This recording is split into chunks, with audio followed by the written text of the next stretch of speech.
So I'm here in sunny Weymouth and I have an international moth sailor. Can you introduce yourself? My name is Brad Funk from the United States.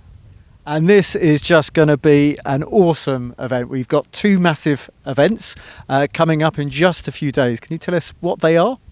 Well, we've got the UK Nationals and the Moth World Championships here in Portland, UK. And it's looking like a really big entry. I think you can correct me if I'm wrong, but it went 2 hours of opening the doors, it was full up, something like that? Yeah, it was like a concert, so yeah, everybody filled up pretty quick. But I think there's some people backed out, so we've got a couple of places still available if anybody wants to come. Well, you heard it here, so if you want to be here or be square, whatever it is. Can you tell us about the Nationals? Because it's not just a national champion, it's an open event, and I think nearly everyone's doing it.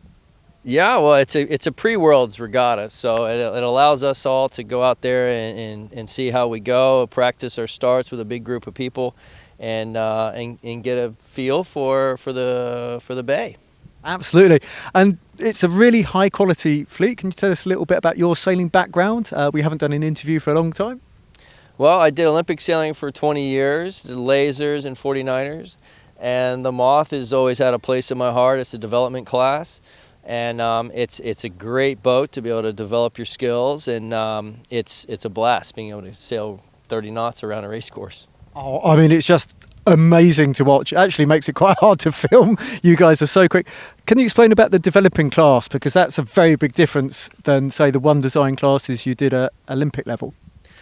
Well, the foils are development and the sails development. The only thing that the Moths are the wing width is the box and the length of the hull, so everything else is open to develop, and it's come a long way. I was in the class since 2008, and it's just gone faster and faster almost every year. Well, when you talk about box rule, I think I've got this piece of trivia right, that the Europe is actually in that same box rule, the Europe dinghy. Yeah, you could put foils on that thing if you wanted to. So that just shows how sailing has developed. In the Europe, it's a lovely boat. What would you say for people who are thinking about getting into the class? Because it's it's not for people who are just learning to sail, but at the same time, the class seems to grow and grow and grow.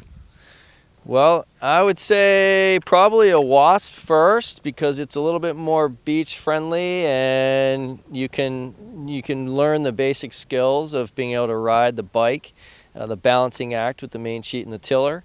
And then once you sell your house and your car and all that stuff, then eventually you can, buy yourself a Moth. Are you implying it's more expensive than the Wasp? Yeah, like 10 times. So, but that's what you get for your bang for your buck. I mean, the whole thing's carbon fiber, and it's a really amazing boat to sail. I mean, it's a machine. It is a machine. It's a very surreal experience being able to fly above the water at those speeds, being able to harness the feel and the power of the foils and the sail, and 10 different lines you can pull to be able to change what you're feeling in the sail. It's a really great platform to tune your sailing skills that you can apply to any other sailing. Yeah, and when I look at Sail GP or AC, I mean, there's a lot of Moth sailors at the forefront. That's pretty fair to say, I guess.